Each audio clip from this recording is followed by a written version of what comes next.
Welcome to the Post Up.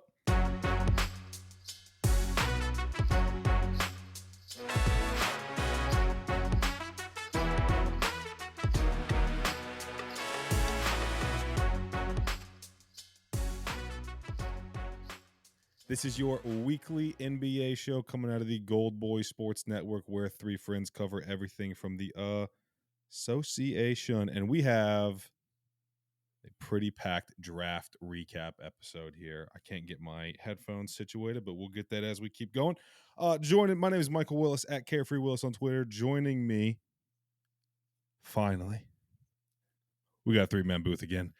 Yeah! Woo! At Ryan Props is back. He was on vacation, but not really on vacation because he has on the way 3 children. So he never really got to enjoy anything while he was gone, but he's going to enjoy the hell out of this episode. Dolan, what's up, dude? You're damn right. Yeah, it's super excited. I mean, my goodness, fellas, it's been a while. A minute.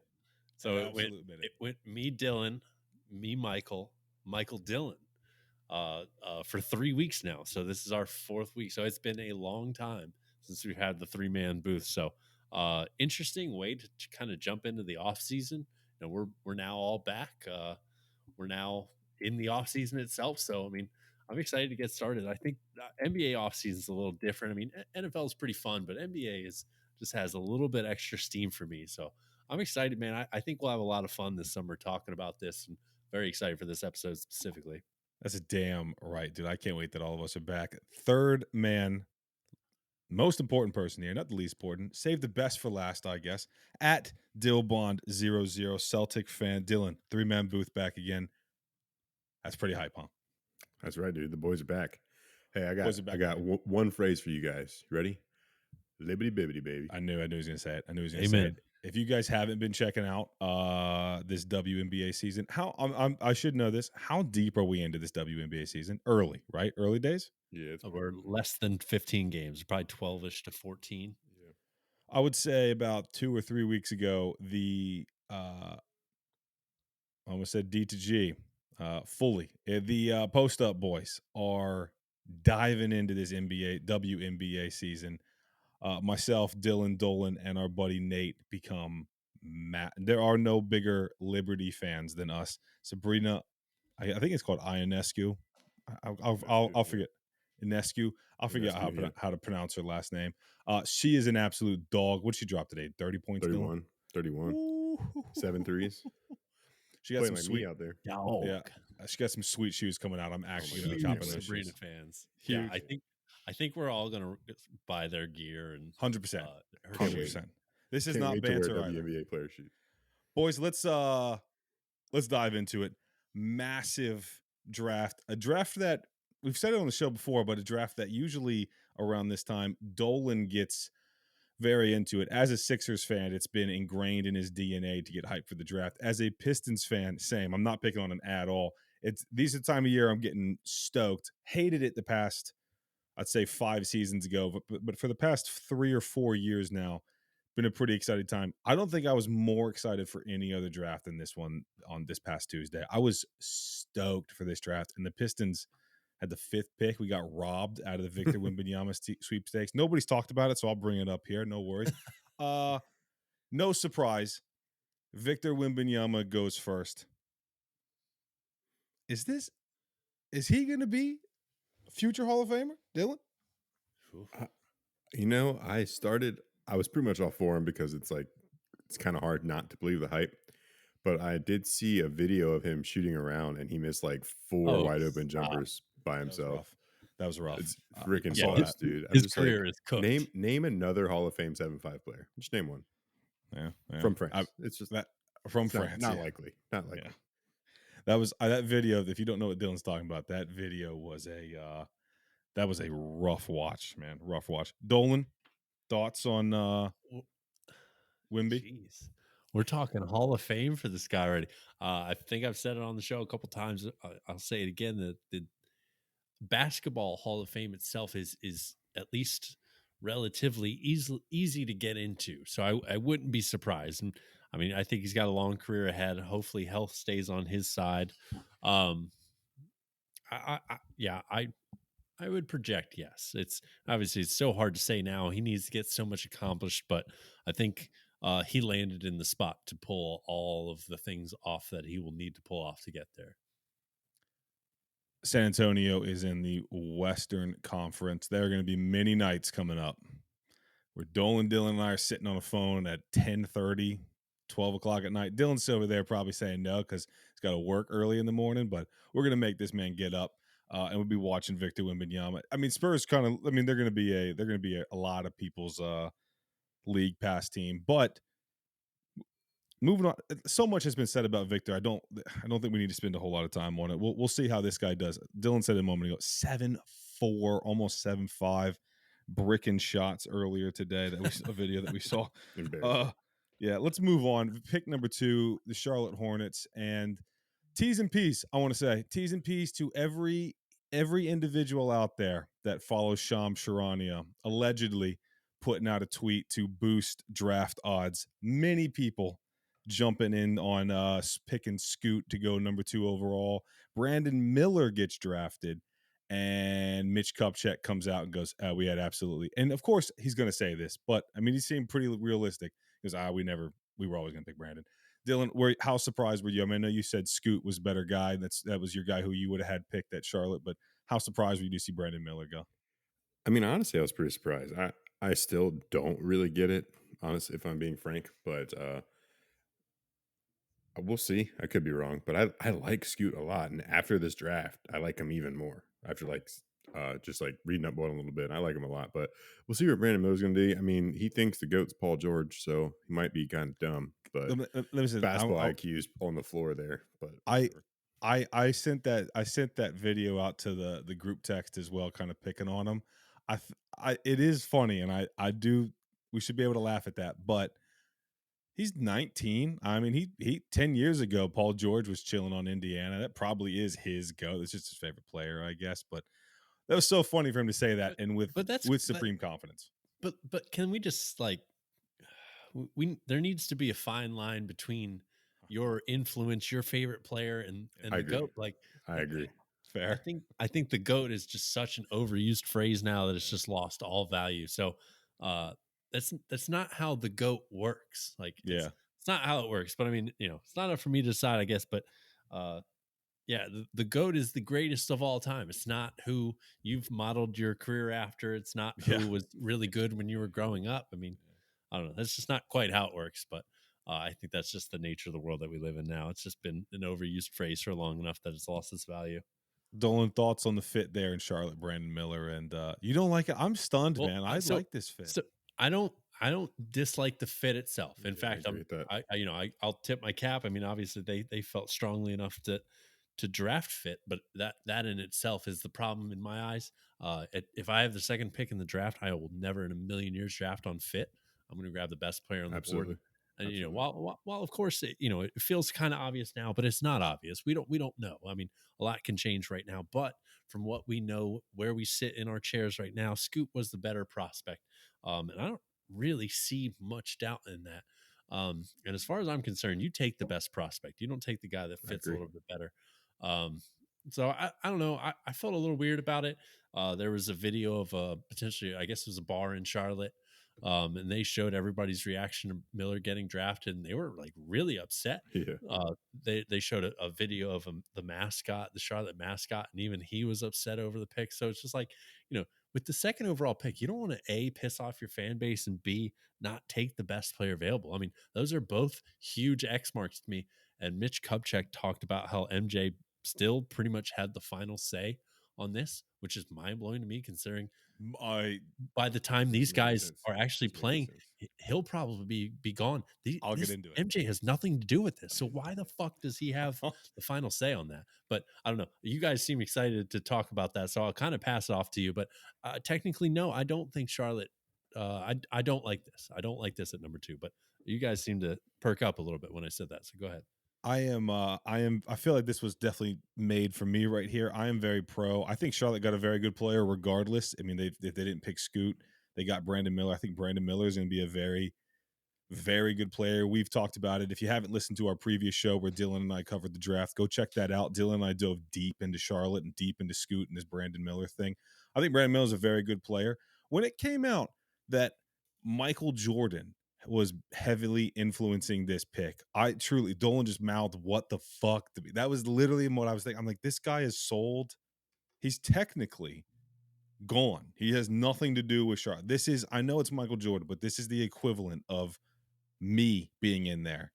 I have nothing to do with the Charlotte Hornets. I have But absolutely nothing to do with them. I It's I I crazy. have to jump in, Michael. You say you mentioned it's Michael Jordan in like a positive light, Oh but no. True. I no, was about to say the same thing. this light is not. This is not a positive light. This is the Frank Kaminsky Michael Jordan. I mean, the Cody Zeller. I mean, countless awful picks. Michael Kidd Michael Gilchrist. I Kidd can go for a Gilchrist. long Yeah. time. So sorry, I'll pass it back off to you. But I had to No, butt no, in and bring that up. you're no, you're spot on. That's, I mean, that was my next point, is that Sorry, everyone's, my bad. I'm obviously not Michael Jordan, but I could go in there and do this draft for him. And then if you look at it, if you're a Charlotte fan, you're sitting there going, well, Michael Jordan's been here for a while.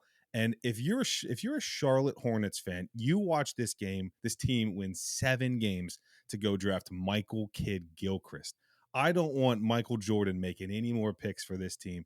Put J. Cole in there, the man that bought his shares. I was stunned that Mitch Kupchak, smart dude, letting Michael Jordan make the decisions over here. But it's all allegedly. I don't have any idea. But he made the phone call. I'll tell you that. We've seen the video of it. It's just wild to do that.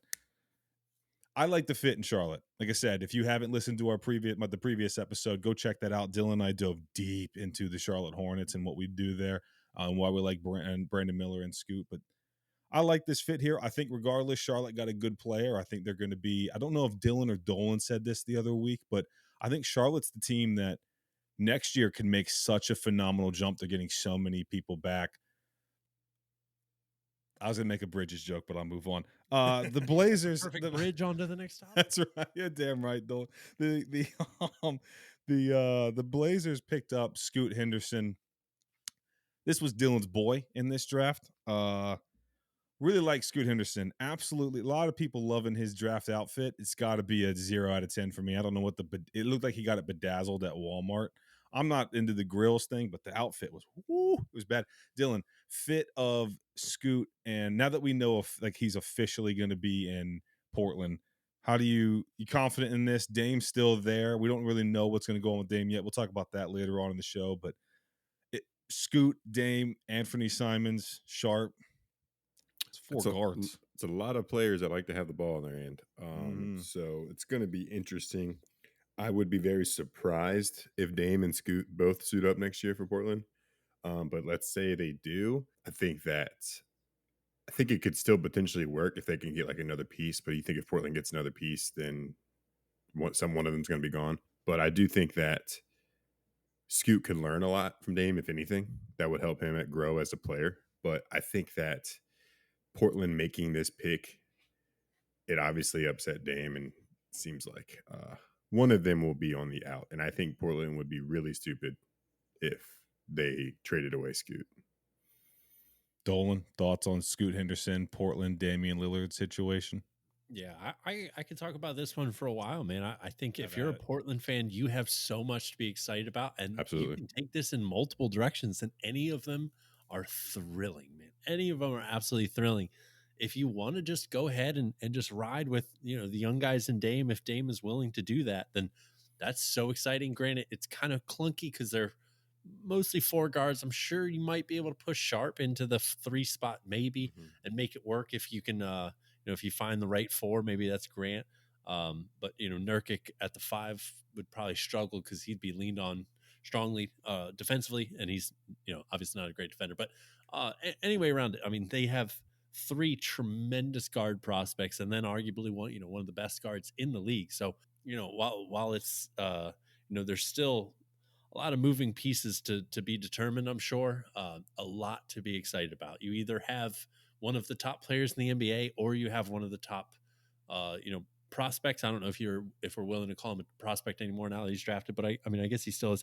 Then you either have a top young guy in the NBA or a top veteran in the NBA to build around, and potentially both. If you wanted to go that route, you could trade Scoot. I very highly doubt that kind of thing is going to happen. The only guy that in my life that I've seen have that kind of power is LeBron. I don't think Damian has that power to say, hey, trade Scoot for a Kevin Love. Obviously, Kevin Love is not the actual target I'm talking about trading for, he's just kind of the example because LeBron got Andrew Wiggins traded for Kevin Love, but many years ago. But dude, you got to be thrilled. You still have to, lay your head on a pillow every night and wonder what the hell they're about to do next. But Yeah. any way around it, I don't think there's any route that you could take as a Portland fan and not be super excited about it. Because even if they do start to ship off some of these pieces, the returns on some of these guys is going to be massive. Shaedon Sharp, dude, I mean, there's not many better trade chips out there. I mean, this dude is unbelievable potential. He's an incredible shooter. Arguably, I mean, you can make a case he's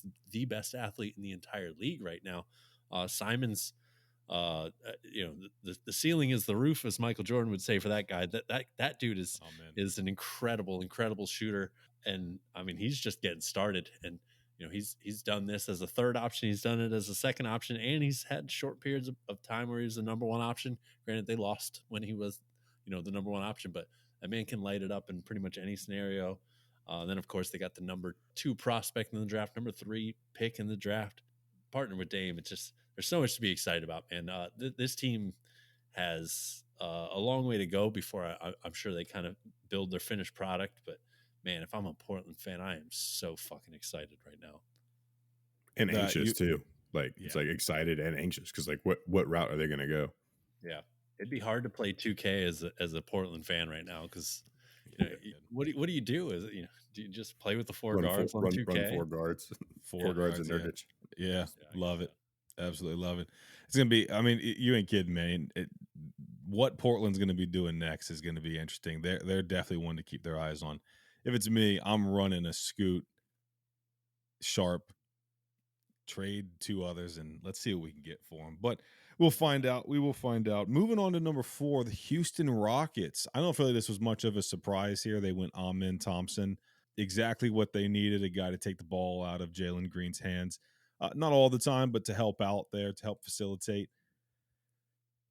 We'll talk about let's talk about Cam Whitmore now too. Cam Whitmore, a top 5 overall projected pick, top 10 for sure. Something happened here where he had either a bad workout or didn't interview appropriately. I did as much digging as I could into this. I watched he falls all the way to 20. He gets drafted by the Rockets. The Rockets have a potential lineup of Amen Thompson, Jalen Green, Cam Whitmore, Jabari Smith Jr., and Alperen Sengun to run out next season. That's awesome. I mean, that is exactly the same territory that I was looking at this past season, Oklahoma City walking into, and I thought they were going to be one of the most fun young teams in the league. I don't know if you two know this. There's this like Twitter beef between the Pistons and the Rockets because of like different players that have been drafted. It's the most ridiculous, so stupid. Now that Silas is in Detroit, this is even more thing. But go ahead. And now the Thompson twins are drafted to opposing teams, exactly. Which will just amplify it. 100%. And I watched this Cam Whitmore thing. So I got 2 questions for you guys about, on Amen Thompson and on Cam Whitmore. I watched Cam Whitmore's introductory press conference and they said, "Hey man, why'd you fall? What happened? What do you think happened here?" And this was the most normal dude just in front of like 20, 30 report. Cause this was one of the big stories out in the draft. He was so casual. Like, I just feel like this guy, I don't know how he bombed his interview so bad when in front of all these people in this massive embarrassing moment, he was like, "I don't really know why I fell. My body feels good. I feel fine. I interviewed fine." It just was the most normal conversation ever. And then when I dug a little deeper, this is on Twitter now, so don't come at me.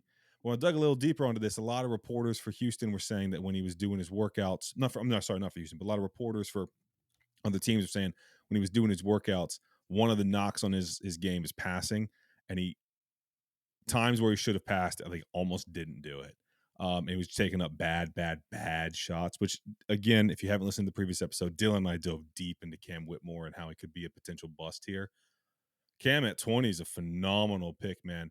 Dolan, thoughts on this Rockets team? For me, this is the winner of the draft. I just think their running lineup, their starters right now, even they don't even have to make the playoffs. They probably should in the West, maybe, but they don't have to make the playoffs, I don't feel.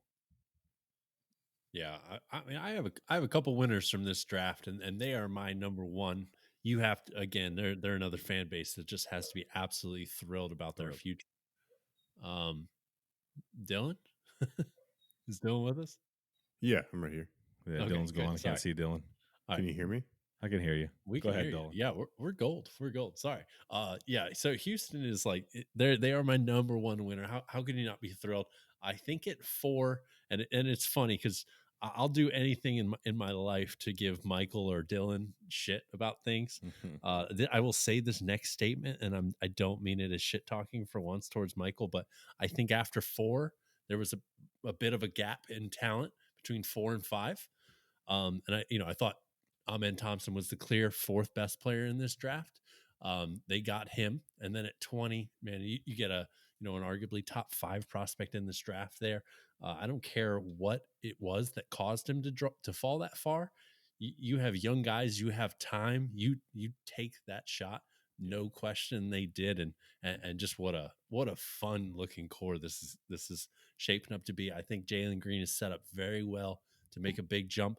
Jabari Smith, he needs a big jump. I think he can make it. He had a fairly underwhelming rookie year, kind of hard circumstances, but underwhelming nonetheless. But I think they're young guys that have been there for a moment are poised to make huge leaps. And um, I've never really liked Kevin Porter as the one in any scenario, much less a heavily losing team scenario. So I always thought that fit was kind of funky, even though he put up some good stats sometimes. So that'll be the next thing I look towards is, do they keep him, put him on the bench, or do they start him over Thompson? I'm not quite sure about that, but uh, I at the very least I think Kevin Porter, he's still a good player. I think he's going to be better as more of a combo guard rather than like the primary distributor. But if they go the trade route, they could trade him for something pretty good, I think. So I think the pretty clear win of the draft, Houston Rockets, you got to be thrilled. Everybody's tall, everybody's athletic as could be. Um, they have some good passers now, bringing in Amen, and then obviously Sengun is a terrific passer. Tari Eason's a really good passer. Uh, Jay Sean, what is his name? Jay Sean Tate. Tate, yeah, he's a really good passer. So I mean, they have guys that can distribute now. It doesn't put Porter in this awkward fit as much as it used to. So, yeah, you got to be thrilled. You got to be thrilled if you're a Rockets fan right now. Ime Udoka has absolute weapons. Dylan's camera came back on. Former fan of or former team, you know what I'm saying here. Former Boston fan where Ime Udoka used to coach. Dylan, thoughts on the Rockets here? Do you think they're winners of this draft? Do you have anybody else? What do you think this team's going to look like this next season? Yeah, I mean, I think with maybe the asterisk on the Spurs for getting Wembanyama, but yeah, I think Houston outside of that. Yeah, I think Houston's definitely the winner. One thing that I was listening to the other day after the draft was like Amen Thompson might have the highest ceiling out of everybody in this draft because of his athleticism and his size and his skill set. So just that being a factor in it on top of all the other young prospects they have. And then Ime Udoka, like you said, one like problem with the Rockets last year was their locker room. And that was a problem with the Celtics before Ime Udoka got there. He's gonna whip them into shape as long as he's not doing whatever he does in his free time, ruining it. But he they're gonna be What was that? What was that? me. Go ahead, Dylan.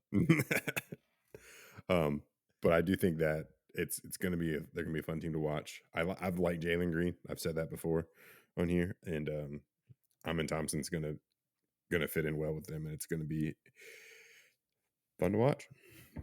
We Definitely have league pass team. Definitely past team. The three of us has known each other for like over 10 years now. So there are moments where, wow, jokes want to come out. We have to kind of settle them back in. So, bear with us on those moments. When we get more comfortable with this, we'll start letting them fly a little bit more often. Not all of them, but some of them for sure. Yeah, this Rockets team is going to go next season. Again, it's too early for me to make a playoff prediction or anything like that. I got to see what else happens in free agency. But if they even they don't make the playoffs, this is a team that just let the kids run. Let's see what we got. They're going to be very good sooner rather than later. No way James Harden goes there now, right? No chance. No, I don't think he ever was. I think Huge guess chance. where he's staying. No, look at this guy. Huge chance. I don't think so. I think he's staying in Philly with Tobias Harris. Let's move on to number 5. Dolan's spot on. I did not actually. Before we do that, Dylan made a very good shout when we were watching the draft. Dylan, what for the people who don't know, because I did not. What is overtime elite? Oh, awesome. So Overtime Elite is a league that just got founded, I think, in 2021, like right after COVID. I can't remember the guy's name who created it, but it's pretty much a separate league that you can go to. I guess you're recruited to and for through ages 16 to 20. And there's only 6 teams in the league. And then the players, the flat pay, everyone gets paid $100,000 a year. They offer health benefits and everything too. And then my favorite part is that they have classes, but it's not like teaching history or math. It's like PR classes or mental health classes or like financial classes, classes that help these kids become men.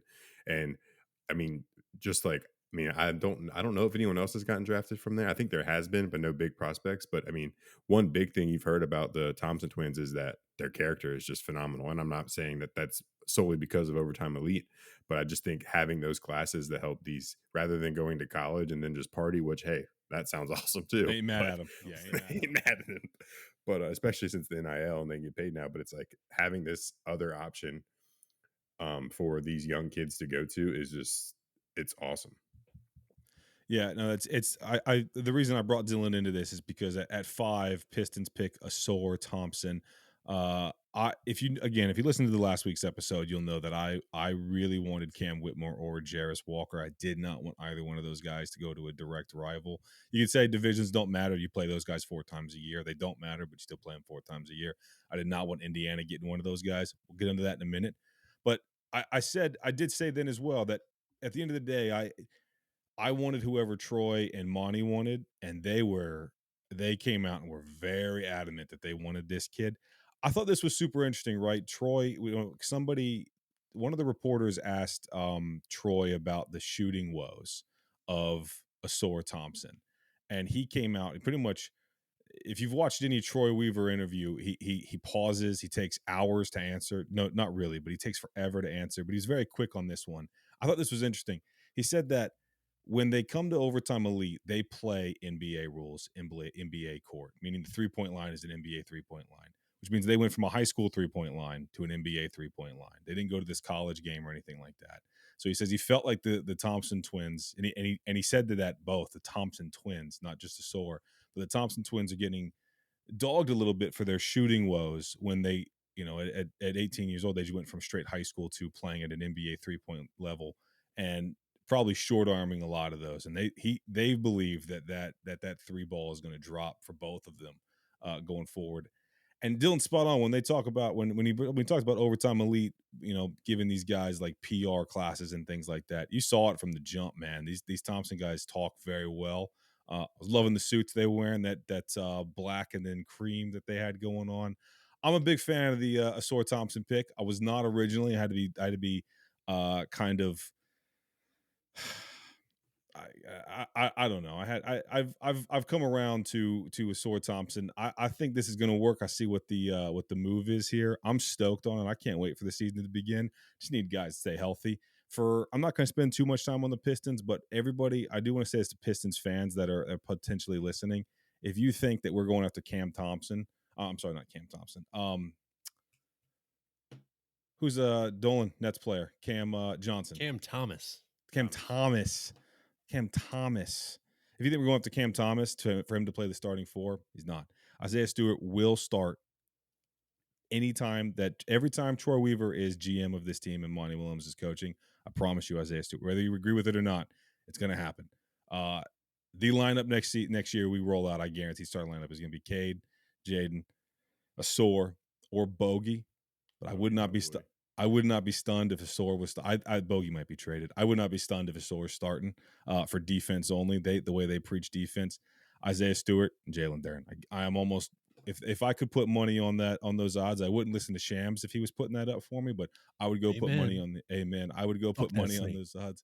Yeah, absolutely. Let's move on. He wants to sponsor us. Is it? Yeah, yeah. Well, wait, I want to touch on the story real quick. Yeah. Go ahead, dude. I wanted to touch on that shit too. All right, go on.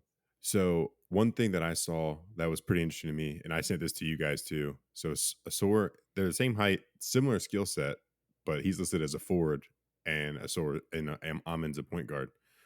So I thought that was interesting. But also, they in overtime elite, they have won 2 championships, and Asor got both MVPs, not Amin. And then Amin doesn't have any regular season MVPs, and Asor has a season MVP too. To me, Asor is going to be better. Done. Book it. It'd be interesting. I hope so. It'd be interesting. So one thing, and I can't say I sat down and watched a ton of these games because that would just be a flat out lie. But if we're looking at, I'll tell you what we don't do on this show. We don't lie for odds or for clicks. Tell you that right now. yeah, amen, Shams yeah, allegedly. fucking Go on. snake Shams. But on surface statistics that I'm staring at as we speak, Amen averaged 0.1 more points than Asar, so he's obviously much better. But so Asar is this forward. Amen is this point guard. Guess who averaged more assists this past year? Asor did. Yeah. Yeah, By like 0.1 or 0.2. yeah, it was 0.2. Don't get me wrong; it's nothing massive, but 6.1 Asor and Amen averaged 5.9. So I obviously I trust scouts to a certain extent. I'm sure they're well educated on the subject as to why Amen is so highly regarded as this lead guard, whereas Asor is going to be more of this off ball guy. But I did find that super interesting to learn that Asor averaged more assists. For Again, one, it is very one thing I was listening to, they were talking about that is that Asor is really good at coming off screens and making the decision real quick, where Amin's more of just like running the offense in general. Yeah.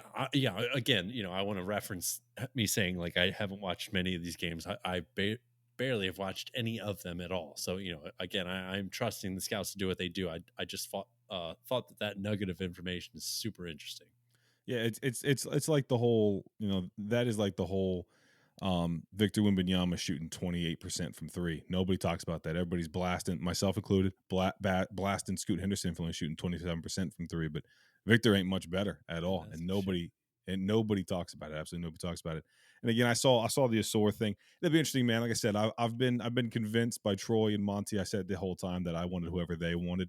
They have been very adamant that they got their guy. Now, of course, they're not gonna say they didn't get their guy, but they've been very adamant that they got their guy, and I can't wait. I do feel, sadly, I do feel there were other rebuilds going around, retools, whatever you want to call it, that are a bit more ahead of the Pistons. So again, Pistons fans, if you see a line come out for 29 wins, I'd stay away from that. I really would, because these guys they haven't played together. None of them have played together. This whole team has not played together for a full season. So there's still a lot. Let's hamper expectations here. Let's move on though. I could talk about this all night actually. At 6, the Magic drafted Anthony Black. I need to let me take the floor for a minute. I really like this pick. I like Anthony Black as a player. I thought this was like one of the guys that should have gone to Utah to run that offense. I thought this was a solid pick until, this is on me. I should remember who put it up. It was on NBA TV, and one of the analysts put it up. White dude, don't know this guy's name. He put it up that he said, "I don't really like this pick," and I was stunned why he said that. And he goes, they put up Anthony Black, and then they put up, I'll tell you the player in a minute. They put up another player from a previous draft, and it was pretty much identical stats, and it was the identical scouting report coming out and coming into the NBA draft, and it was Elfrid Payton. I was like, I don't think I like that. I do not like that at all. So Anthony, with Dylan and I said it last week. Dolan and I have said it for a while. Some of these players, a lot of these players are going to be bad. And Anthony Black could be a Sore Thompson too. Anthony Black might, if he becomes Elfrid Payton. That's a rough. I want to touch on that for a second. Go ahead, so Dylan. I think big difference is Arkansas was one of the best teams in the nations last year, and Elfrid Payton went to University of Louisiana Lafayette. So the competition's big different there. Big different competition. So I think that goes in Anthony Black's favor. Gotcha. But other than that, I mean, they have similar hair. So they do have similar hair. Well, I don't think there's ever been hair similar to Elfrid Payton. It's big. It's definitely big.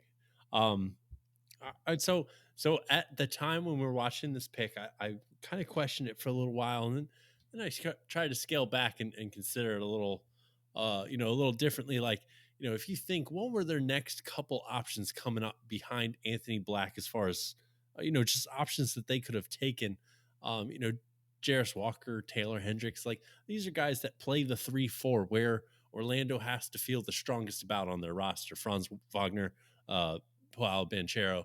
I feel like they kind of made this pick. I would call this somewhat of a fit pick, even though they do have a lot of point guard talent over there. But I'm not sure. Dispendable Fultz, talent. yeah, exactly. It's very expendable. Fultz, Anthony, and Suggs all still kind of in question. If you can go and find your lead guard, go do that. So I'm not mad at that. At the time, I was a little confused. At 6, it felt like Black's talent was a little reached for, but again, when I kind of scaled back and I saw, the other guys that they may have taken, it just didn't seem to make a whole lot of sense. So I made a lot more sense out of the pick a couple hours after it happened rather than the time that it happened. Yeah, fair. It's gonna be an interesting fit. A very interesting fit. Let's move on to. I'll jump ahead. Orlando took Jet Howard at 11. Yeah, at 11 out of Michigan. Dylan really liked this pick. Yeah, I think that he. That's your cue, Dylan. Yeah. One thing. So a lot of people saw them taking Grady Dick here, and not to like shame Grady Dick. To me, he's just like his ceiling's not very high. Jet Howard is a really good shooter too, one of the best shooters in the draft. Obviously, Grady Dick was the best shooter, but one of the best shooters in the draft. And but he can do more than that, and his ceiling is much much higher. So I think them going there rather than Grady Dick was smart because they still fix a need when shooting because they were one of the worst 3-point shooting teams in the league. Jet Howard I think shot 41% from three last year, so it's good numbers on that. And like I said, he can do much more than just shoot. Rather, Grady Dick is just a scorer and dresses stupid. If you're not going to shame Grady Dick on that, shame him for his stupid ass outfit that he wore, the dumbass Kansas That's why he red fell. shoulder pads with the glasses.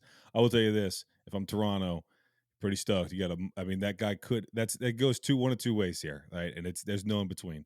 You're either going to be super marketable doing that kind of stuff, or you are going to be a fucking bust, and you are going to get picked on for a long time. And we will see. We will see which way it goes with old Grady Dick, but. Jet Howard, Dolan, you got any thoughts on this? Personally, I thought it felt like they overthought it a little bit here, but I mean, Jet can fucking shoot, man.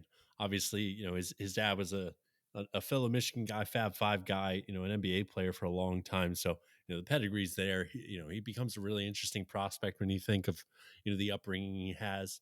It felt like a little bit of an overthought pick. I thought Grady Dick was a pretty easy selection there, technically, but I could see how this works out for them. I don't think this is a bad pick. I don't think it was the best one either, but I won't waste too much time critiquing it, I guess. I think he'll fit fine in the NBA. A lot of Michigan guys are starting to fit fine in the NBA, and the reason is Easy because there, Juwan. big guy. Take off the homer hat. Juwan, yeah. Juwan plays an NBA style defense. I don't know how good this kid's going to be. I hope he does do well, but also one thing I thought Magic were one of my winners of the draft. I'll be honest, I've cooled on that a little bit. I do like Anthony Black a lot. I'm a big fan of Anthony Black. I like Jet Howard, but I don't think you fix shooting with one guy. I still think they have a problem at the 3-point range. They're going to see. We'll see what they do in the off season here with some trades. But I've cooled slightly on the Magic. I was very adamant Magic was one of my winners, but I've cooled a little bit. Let's go backwards. At 7 and 8, Dylan, why are second round picks so important? We saw many trades of second round picks. One of these massive trades, continuous trades, was with Boston. If you guys don't know, real quick, we stayed up for this almost the entire draft to watch the Celtics pick at like 25, 25, and then they yeah. traded it to the Pistons, and then they traded it like 2 more times. And all we did was stay up because Dylan was desperate to draft GG Jackson. Didn't happen. But Dylan, why are second round picks so important for this new CBA? So if you first round pick it has a guaranteed contract. They have to be on your roster. If you get a second round pick, you don't have to they don't have to stay on your roster, and you can run the two-way deals and stuff like that. And that comes a lot with money. So that way you have the flexibility to be able to fill roster spots and also be able to just waive players if you need to, because without paying that fee. And I mean, the talent jump between 25 and 45, I mean, it's all about fit there. So like, that's why like GG Jackson, who potentially could have been the best pick in the next year's draft, it fell all the way to 45. So I think that's why. The reason that I bring that up, the reason why that's such a big topic right now is because you see a lot of second round picks trading around. And one of them happened here where the Pacers picked Bilal Koulibaly pretty much embarrassing Washington, who that was Washington was definitely going to draft. The Pacers draft this guy and tell him, no, we actually really like this guy. If you want him, we'll trade him to you, but you got to give us 2 second round picks, which Washington bowed down to immediately. Traded those 2 second round picks, got Bilal Coulibaly, and the Pacers went and drafted Jarris Walker, who I felt was the most pro ready guy coming into the draft. Dylan, I'll come to you about Jarris Walker. But before we do that, talk to me about Washington.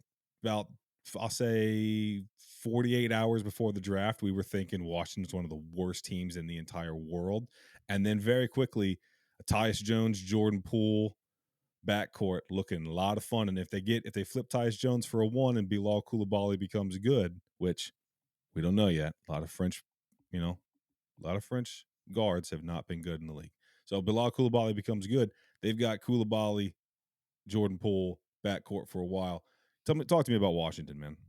Yeah, I mean, dude, they had like a 4-day rebuild pretty much. Unloading Chris Paul's contract was just such a beautiful move for them to just really kickstart what they wanted to build. And man, if it's funny because I mean, I personally sat through one of the most grueling rebuilds in probably American sports history, and to think that Washington got almost as much done in 4 days that Philly did in like several years, thanks to some terrible drafting. Like, it is almost sickening, but it's kind of funny at the same time. But I mean, Jordan Poole was, I mean, he's perfect, man.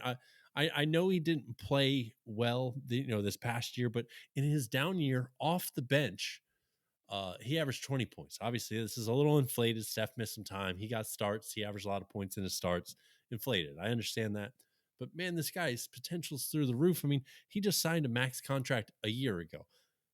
Obviously, we have this whole past year of worth of his mistakes and his fuck ups and getting punched by Draymond Green. But, there's a reason he signed a max contract, and that is like super, super high potential. The ability is there, man. This guy can be so good.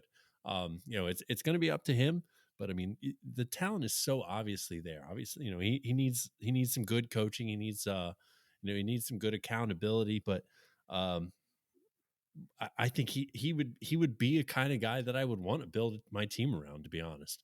Or I would be really intrigued to at least try that. So I think Corey Kispert's a decent option.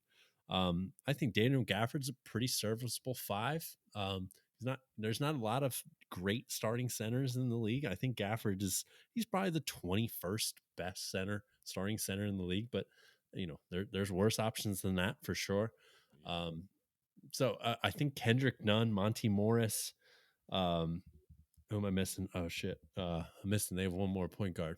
Fuck, I don't know. Anyway, around they have three. Not Tyus Jones. They already had a couple guys in place, but they have trade chips / guys that I think can give them good minutes. So I don't know a ton about Bilal, or however you say his name. Yeah. I'll leave that for you guys. But I've read a lot about him. I haven't seen much of him play. It sounds like the potential's there, but it also sounds like a couple months ago he was nowhere near this highly regarded and just made like an astronomical leap, which kind of always concerns me to a certain degree when, if you're watching basketball and like you're like, this guy's, maybe he's going to be okay. And then you stop watching basketball and start watching a guy work out. And that's when you start to fall in love with the guy. I don't know. That always feels weird to me. So someone's got to be bad, right? Somebody's got to be bad in this draft. Yeah. So I don't know. A lot of questions about that 7th pick.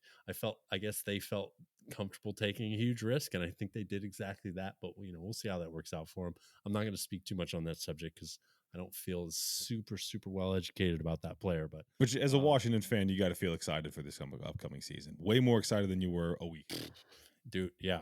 A week ago you were in the dumps, and now you got Jordan Poole, and that alone should be pretty damn exciting. I mean, this guy as the number one option should be a lot of fun. I could see a 24 point per game and 7 assists per game kind of season out of him, maybe even a little bit better, but we'll see. He's still got to do it. He's still got to make the improvements. He's still got to be a leader, which they're going to thrust on him very quickly to be the leader of this organization, I would think, or at least the face of it. So he's going to be dealt a lot of responsibility. We'll see how he responds, but I think he's the kind of guy that is worth trying to give that responsibility to. Dylan, if you want to touch on Washington, go ahead. But talk to me about Jarris Walker and this fit in Indiana and how good this is going to be. Yeah, I think Indiana's almost at a place where they're, if not win now, very, very, very close to win now. And Jarris, like you mentioned earlier, Michael, he's pro ready. I mean, that dude is jacked. He's got the most pro style body out of anyone I've ever seen. He's ripped, dude. And if anything, at his worst, he's going to be an elite defender. So I think he's a good shooter from what I mean. He was a good stretch four. So I'm very excited for this for the Pacers. It's gonna be good. I don't know what's going to happen with like Miles Turner, but it seems like the Pacers have been looking to make some moves. Them getting Walker, it definitely is gonna. He's gonna be very, very good for. Who's their starting for? Was because they also have Matherman. It's Goggle Jalen Smith. Dolan, who's is it Jalen Smith? Say again. I'm sorry. Starting for Indiana. Jalen Smith last year. Miles. They had Miles at the 4. Dude, that lineup was flopped. It's almost hard to keep track. They were tanking. Dude, they tried just about everything. They have Isaiah Jackson, who played primarily 5. Obviously, when Miles Turner was out. Yeah, I mean, I guess Jalen Smith, but he really started losing a lot of time late in the season because of defensive woes. O'Shea Brissett is like kind of a fringe 3-4. So I mean, they had a ton of different starting 4s. It's kind of hard to really name one. I think they finished the season starting Boston guy Aaron Nesmith. Nesmith. Oh yeah, that's right. Yeah, I think that's who they started the final like 20 games. I think you're right, actually. So I don't know. I'm a little all over the place to answer that question. I think Matherlin's going to be in the starting lineup coming up this year. I think. Yep. So I mean, Pacers are going to be a potential. I don't know if you had them on your list of league pass teams, but I think they're on there. They're going to be fun. Sure. I love. You know how I feel about Tyrese Halliburton. I love Tyrese. I love a ugly. Damn, is that thing ugly? But I love a tall, crafty guard, man. And Tyrese Halliburton is that in abundance. Let's move on to number 9. Utah Jazz take Taylor Hendricks. We talked about it last week. His floor is a 3-and-D guy. He is this. That is the guy that everybody keeps talking about. All you do is get a 3-and-D guy, and we're gonna be ready to go. That's Taylor Hendricks. He's the 3-and-D guy that everybody keeps talking about. He is going to fit right in beside Walker Kessler there in Utah. That Utah team is going to be, I don't know, I still don't believe playoffs. Again, somebody's got to be bad. Man, Taylor Hendricks' jump shot might not go down. He might not be that good of a defender, but from all accounts, he's a 3-and-D guy, and this could be this team's building for sure. Where a year ago we thought Utah was going to be the worst damn team in the league, came out hot. Taylor Hendricks comes in now. Solid pickups right there. Dylan Dolan, any thoughts on Taylor Hendricks here? Yeah, I think you kind of touched on it a little bit. I think Utah was better than everyone expected last year, and I think Hendricks does make them better. Whether like you said, at least his defense will be there. I think at the very least, defense is something that usually transitions over. Offense is a question mark sometimes, obviously, whether that will transition. But I do think it's a good pick, and he's got a high ceiling, so it's like something you could definitely grow off of for sure. For sure. And they a little later on, they drafted Bryce Sensabaugh late first round, and they also took Keontae George. And I'm a big fan of this Keontae George kids. I think this is a haul. This is going to be an interesting team next year. And I think, again, Taylor Hendricks is the big one of the draft, but I think Keontae George is going to go under the radar. I think this is a very good point guard, and I think he's going to have a spot in this league. Dolan, thoughts overall on Utah? Dude, another team that just has to be thrilled, man. I thought, Hendricks, he seems to be pretty good at everything. I think he's going to find his niche, somewhere in the NBA and become a good player. He seems, you've said it a few times, somebody has to be bad. To me, it doesn't feel like Hendricks is going to be that guy. I think he finds his role somewhere in the NBA. And then they took a shot on 2 guys later. One was mid first, the other one was late first. Both guys, Sensabaugh, a great shooter. George seems to be, a really good scorer. So guys with like really high offensive potential. Hendricks, he seems to have a lot of defensive potential. Walker Kessler already there, standing at the 5 for, he should be there for a long time. So this team has offensive potential. They have defensive potential, and then they add it to it on both fronts. So you got to be thrilled. Shout out Utah. They have the ugliest jerseys in the NBA. Change that. Go back to those mountains with the purple. Those are sick to get rid of these block yellow and black nastiness. Final pick from us. They are boring as shit. I know what I'm talking about. This the final pick of the draft. If you want to know anything deeper about any of these picks, come follow us at the Post Up Boys or go follow us individually at Dillbond00, at Ryan Props with a Z, or at Carefree Willis. We can literally talk about this all day long. But final pick, number 10, Cason Wallace to the Mavericks, which eventually goes to the Thunder. This was hilarious. He's from Dallas. He gets picked up by Dallas. He's stoked. And then finds out he gets traded to the OKC Thunder, and they go, "Hey, what do you think about that?" Style. Yeah, quick. And he goes, "Well, I mean, I'm fine, but there's really nothing to do there." Dylan and I were pretty hype on this guy. Dylan, I said it last week. If you're ever in doubt, what do you do, Dylan? Go Kentucky guards, dude. I'll go Kentucky guard. There's going to be no problems taking the Kentucky guard. From all accounts, this kid's a stud. I'm interested to see. He's not going to start, right, Dolan? Like, I mean, you've got your starting lineup there. You got Dort, you've got Giddy, you've got Shea. Chet's coming back, and he looks yacked. You got Williams there. You're not going to be messing around and putting Case and Wallace in, but it could be fun coming off the bench, right? Yeah, I think so. I felt like one of the weirdest things about this draft, which adding depth is never necessarily a bad thing, of course, but I thought there was a lot of really strong guard teams that added more guards. This is an example. Detroit's an example. Portland's an example. But I get it. I didn't I didn't fall in love with the pick. It felt like a little bit of a reach. But it felt like a bit of a weird fit, but at the same time, to be a good team, you still need those good bench pieces. Now at 10, I don't know if you're drafting with the thought of getting a good bench piece, but he's not uprooting Shea's position by any means. Maybe he can steal the 2 and put Giddey at 3 or 4. But I felt like it's a little bit of a weird fit, a little bit of a reach, but at the same time, even with that said, I didn't feel like it was a bad pick by any means. You guys mentioned it, Kentucky guards, man. Tyrese Maxey, dude, that's my freaking guy. It's really hard to ever complain about those types of draft picks. So, not my favorite, but not awful, not by any means.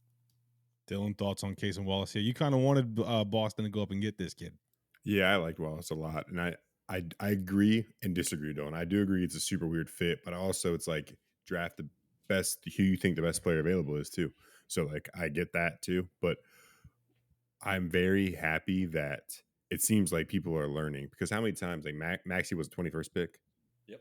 Yeah, so it's like yep. How many people?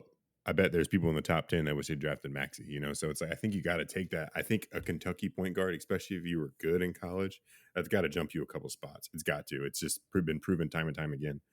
So I am glad that potentially people are learning. Like I said, I was excited to see this guy play, and he obviously is still going to play, but like I wanted to see this guy like play, run the offense right off the bat. Obviously he's not going to do that, but I still think he's going to be very good. Yeah, I like this kid, man. I didn't know much about him going into the draft, or a little bit before the draft, but then I'm starting to look up and read up on and do a lot of research on this, and I really like this kid. Still like Keontae George, probably my favorite player, not in the lottery, but Case and Wallace, man, this could be again. Always take the Kentucky guard. They played on the same fourth grade AAU team. Keontae George and Case and Wallace. Their birthdays one day apart. There you go, Dylan. There you go. All right, that is the rundown 1 through 10 of the draft. Again, if you want more insight on this, come follow all of us on Twitter. Come hang out with us. Talk to us about it. We can talk about this all day long. Dylan, Dolan, give me some players that you liked. It can be who we talked about, who we didn't talk about. Give me teams that you're looking forward to, and give me who sucked. Dylan, let me start with you. So I want to go with the pick I think I like the most, and it was probably the most obvious pick. This is outside of the top 10. Derek Lively to Dallas. I think that is just such a intense fit, and a lot of people didn't have Lively that high, but he hits such a need for them, and his ceiling is so high. He's been shooting threes too, so let's see if he can get a consistent 3 down, and plus his defense is game-changing defense right off the bat. And their leading, I think Powell was their center, and he averaged 4 rebounds a game. That's embarrassing. So Derek Lively is going to average 10 and 10 right off the bat. Book it. Oof. Book it. Oof. He better Dolan, be who alley-oop ready because he has no offensive game. However, I still do really like the pick. Dolan, who do you like? Who's one of your favorite picks out? It could be who we talked about, who we didn't talk about. Who do you like? Yeah, I have one that we didn't talk about. I thought New Orleans did a terrific job. I really they only had one pick in the draft. They got Hawkins, man. I love this fit. If you ever assume that Zion steps foot onto a floor again, I think Hawkins is a terrific fit beside him. I am I want to be the conductor of the train of like the Trey Murphy fan base. I am the biggest Trey Murphy fan in the world. And I think Hawkins even adds to that. Like I love these wings that they're adding that can just shoot the lights out. I'm such a huge Murphy fan, and I think Hawkins is a fairly similar upside for this team. Keeps surrounding Bi. He doesn't shoot a lot of threes. Um, Zion's not much of a 3-point shooter. Obviously, McCollum can stroke it a bit, but keeps surrounding guys like Bi and Zion with shooters. Man, I thought Hawkins. I thought they absolutely nailed their pick with him. I think you can make a case he's best shooter in this draft. So, absolutely love that pick by the Pelicans. My favorite pick of the draft, one guy that I think is gonna be good. I can't get away from the Cam Whitmore thing to Houston. It blows my mind that he fell that far. Every time I watch a video of this guy talk, he just seems like a normal, just down to earth dude. I have no idea why this kid fell so far. I really like this pick a lot. I think Houston got steal of the draft at 20. I can't believe nobody took at least a flyer on him. He was top 5 projected a week ago, literally a week ago. Right now, as we're talking, top 5. He goes 20 back to over to Houston. Super super interesting. Favorite moment of the draft for me.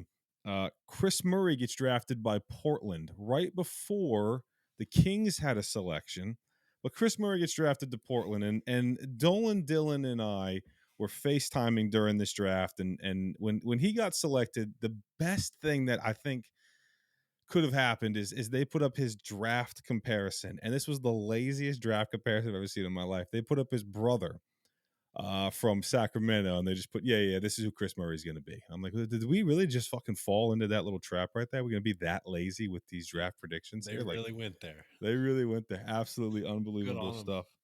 Dylan, any concerns you got coming out of this draft here? Who's any teams that you're like, man, what was that? Or one small thing you mentioned, favorite moment. Us waiting, me so pumped for the 25th pick. I'm so pumped that I love this draft. I was so pumped. The Celtics got a first round pick in this draft. And my guy, I've been saying on this podcast, my guy is still available at 25, and Nick Smith Jr. yeah. And I'm so pumped. And the Celtics would have gotten him. It would have been so awesome. And they trade back, and he goes 27 to Charlotte, which is an odd fit, but I mean, late first round.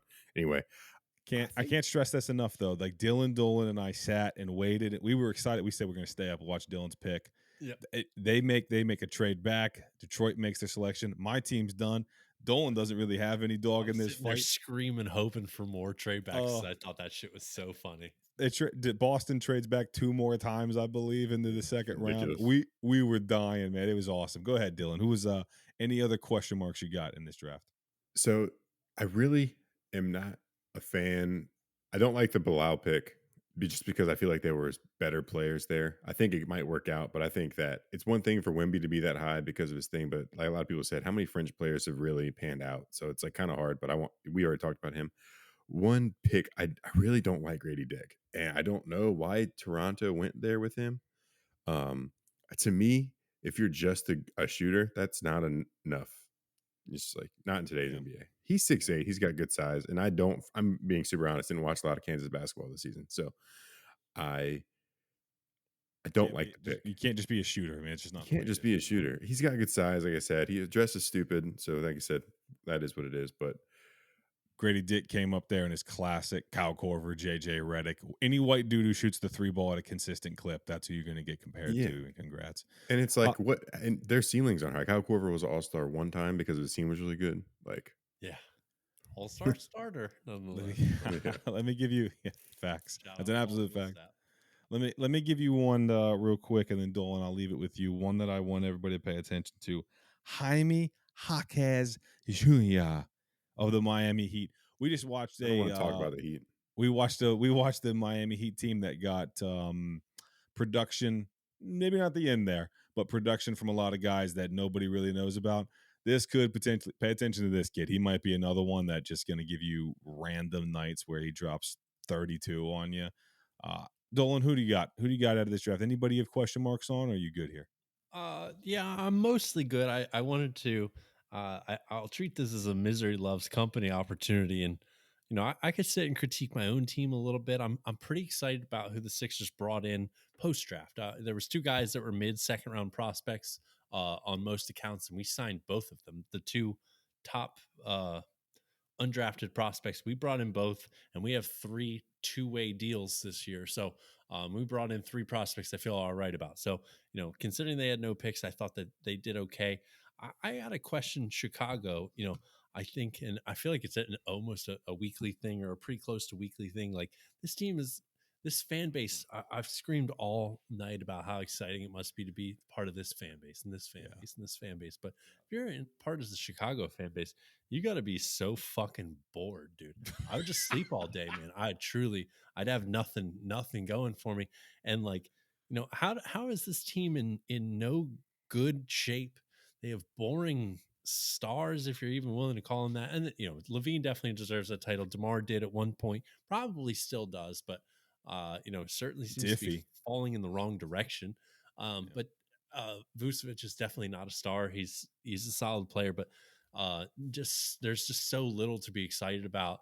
They had nothing basically in the draft. They bought in to the 35th pick. They got a guy that's a massive project. There's just nothing there for Chicago in my eyes. If you're a Bulls fan, man, at me, tell me what you're living for. Tell me, just let me know if I'm missing something. I just Actually don't do see that. it, man. You're going to be out Lonzo, what seems to be yet again all next season, which is such a massive shame. Sort of random, but I was always such a big fan of Lonzo post all of the LeVar Ball stuff because he came into the league and shooting was arguably his biggest weakness, and then he turned it into his biggest strength. This dude put in work, and he became one of the more lethal 3-point shooters in the entire league. I'm not exaggerating when I say that. I mean, he was knocking down over 3 a game.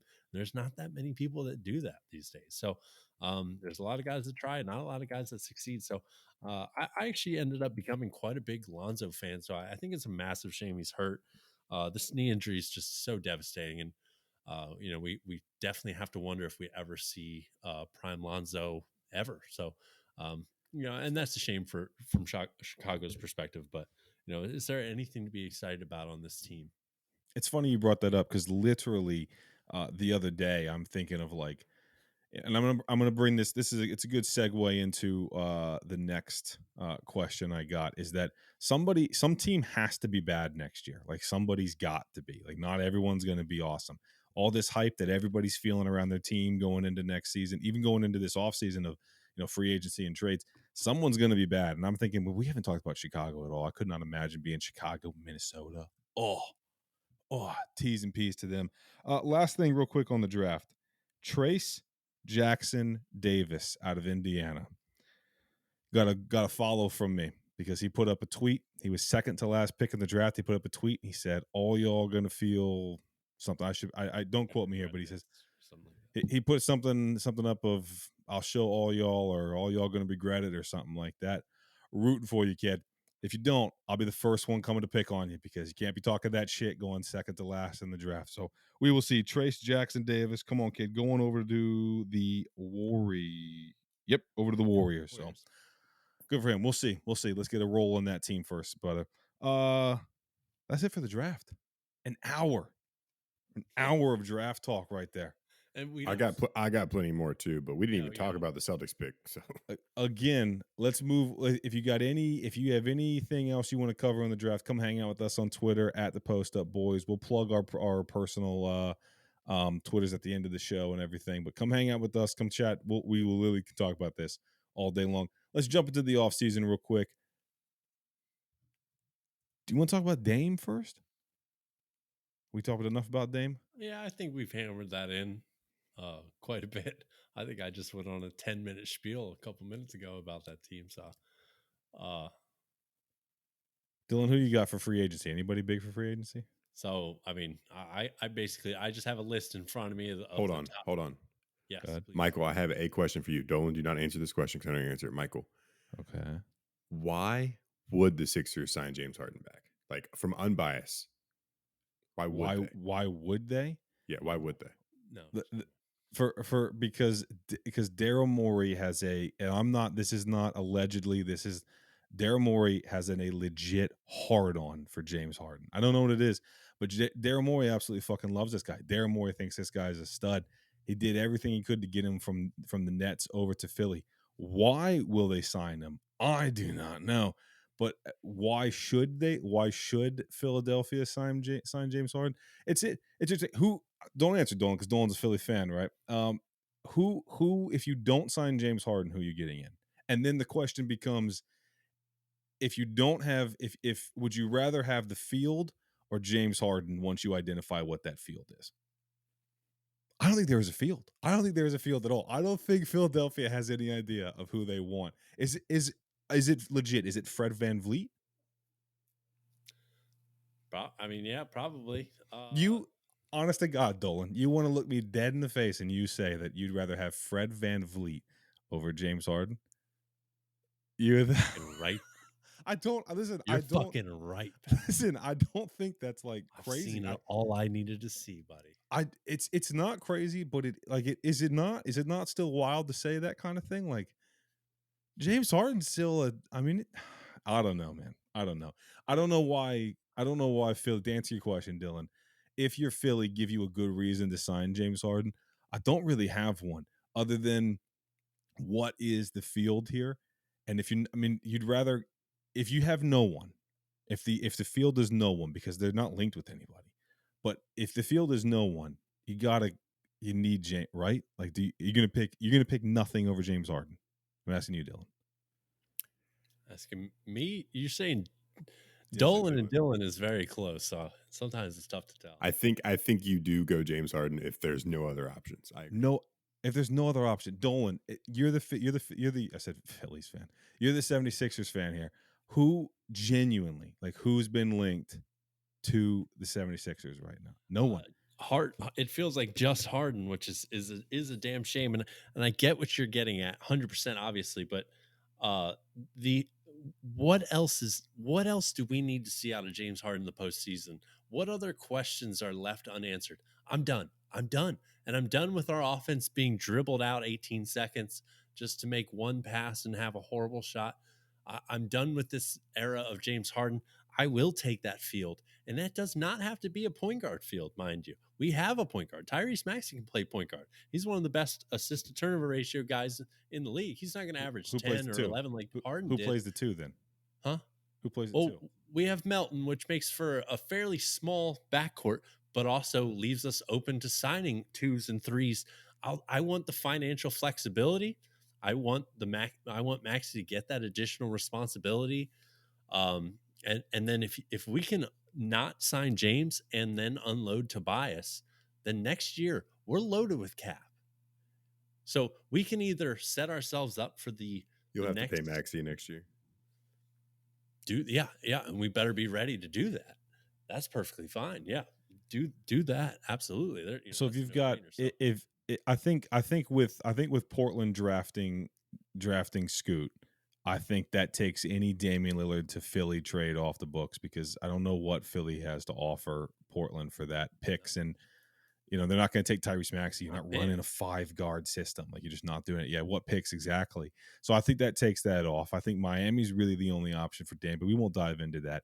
I think this is a very interesting offseason for Philly, and it's interesting for Boston as well, but I just think it's so interesting for what's going to go on in Philadelphia. If I'm Philly, I think Dolan just answered the question, and Dolan, I think you're right. Like, I genuinely think you're right, but I think Daryl Morey's looking at that going, I can't let James Harden walk and fucking play Shake Melton at the two. Daryl Morey's not going to do that, and Daryl Morey has a wet dream for James Harden. Like, this guy is in love with him. All too aware. Hey, shit, go put Jeremy Grant on this team instead, man. Start Maxey at the 1, put him at the 4. Dude, give me Jeremy Grant wants $140 million over 4 years. 140 is what is being That's a rumored lot. right now. 140 over like 4 or 5 I mean, years. we can go down the free agent list. I'll take some of these guys. I mean, there's some talent out there. I'm ready for the next phase, man. Kyrie, dude, you can sign Kyrie. If we run back the Harden phase yet again, I'm going to be so upset. Would you rather have Kyrie or Harden? Oh, good Lord. You know who I want. At this point, Kyrie, just because I agree. I've seen him hit big shots. I've seen James Harden. I mean, James Harden, we literally watched James Harden become Ben Simmons. I've had enough of guys turning into Ben Simmons or period Ben Simmons. I'm so done with it. It like hurts me to my core to think of the fact that, you know, if we make the postseason next year, which if we bring back Harden, you know, almost guaranteed that we will, but then I have to watch that shit again. Are you fucking kidding me, dude? I'd rather just have an honest like some teams lost with some dignity this postseason. We were not one of those teams. We were pathetic. Who'd you lose to? I don't even know. Dude. Listen, man. I gotta be honest. I gotta be honest. Completely unbiased here. I'm appalled at the lack of trust coming from you, Dolan. Okay, if there's one thing that all Philly fans need to have in abundance, you gotta trust this process, dude. You're gonna get there. All right, you are gonna get there.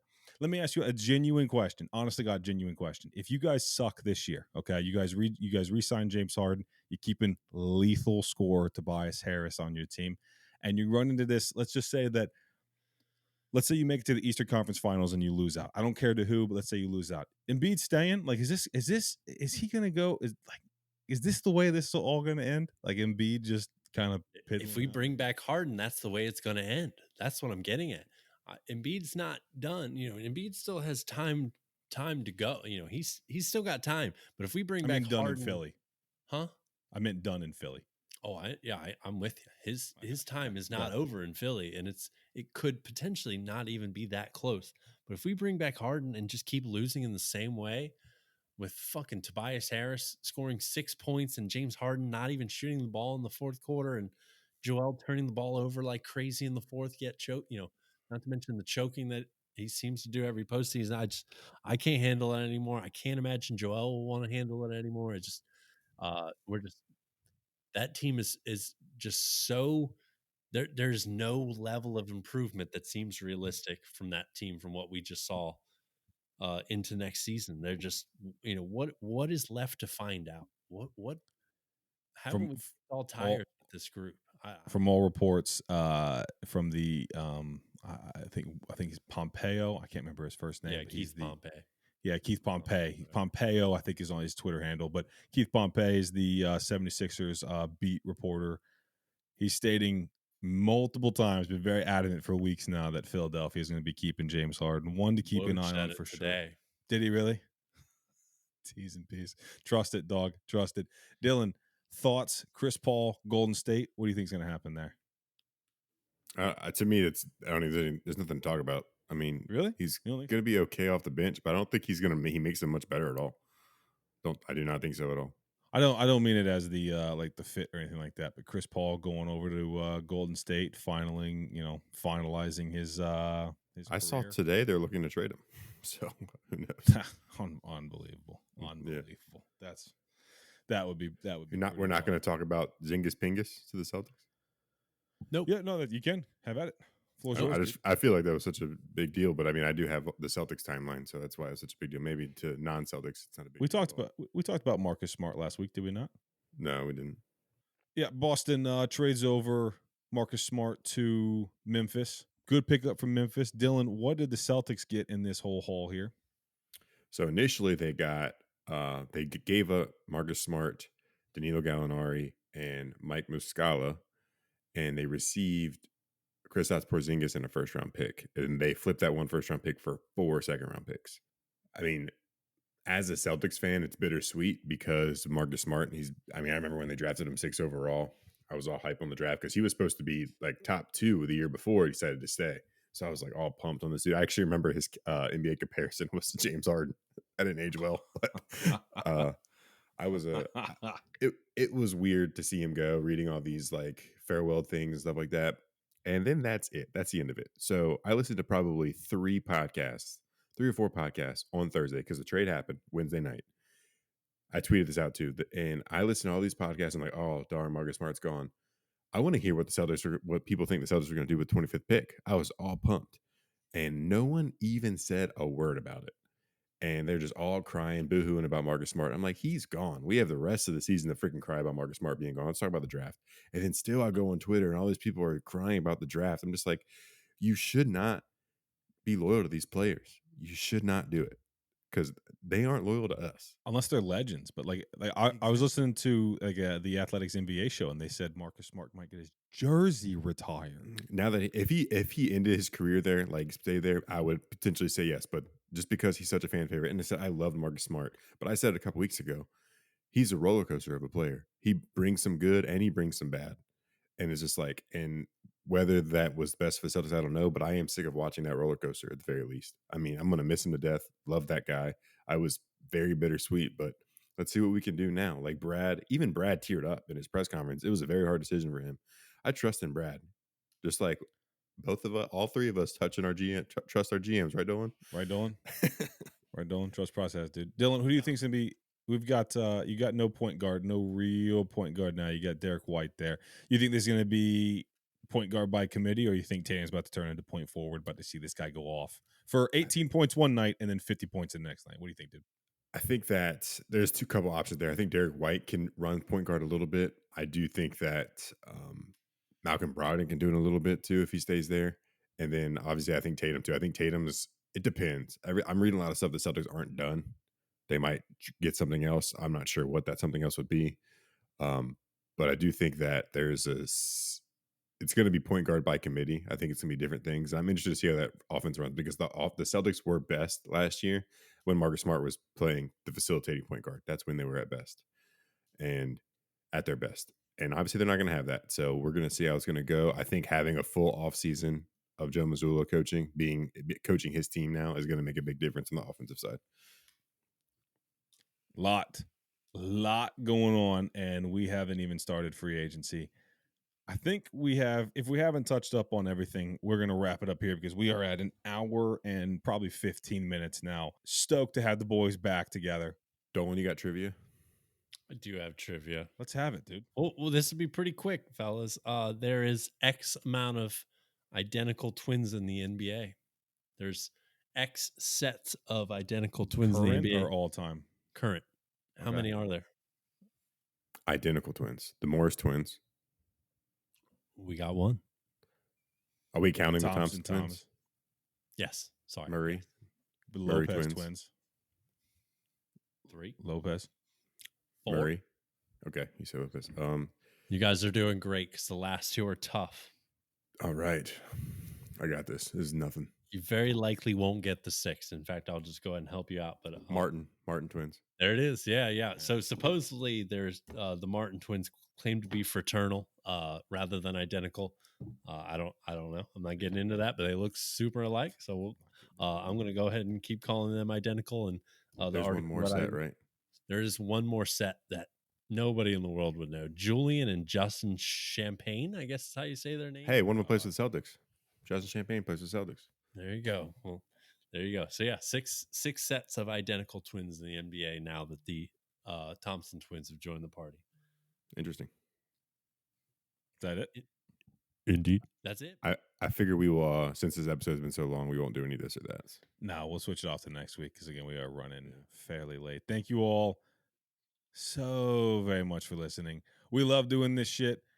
Be a friend by telling a friend. Share this podcast out to all of your friends. Let everybody come hang out with us every single week. If you want more draft coverage, follow us on @ThePostUpBoys. If you want to talk about the Celtics, follow Dylan. Dylan, where can they find you at? You can follow me at @Dilbon00. If you want to talk about why trust is the hardest thing in the world to have, about why putting your faith in an organization that does not love you back, and if you want to talk about why James Harden and Tobias Harris are definite Sixers next year, then you go follow my friend Ryan Dolan on Twitter. Ryan, where can they find you at? You might find me at a new location this week after I changed my Twitter name to I fucking hate Michael. But you can find me at Ryan Props. Props ends in a Z on Twitter, my friends. And if you want to talk Pistons or you just want to talk basketball or soccer, if you want to talk either one of those, you come hang out with me at Carefree Willis on Twitter. Again, follow the show's Twitter as well at the Post Up Boys. Big stuff coming up this summer. Off season, going to be electric. Like I said, thank you all so much for listening. We fucking love doing this show. See you all next week. 3-man booth next week. See y'all.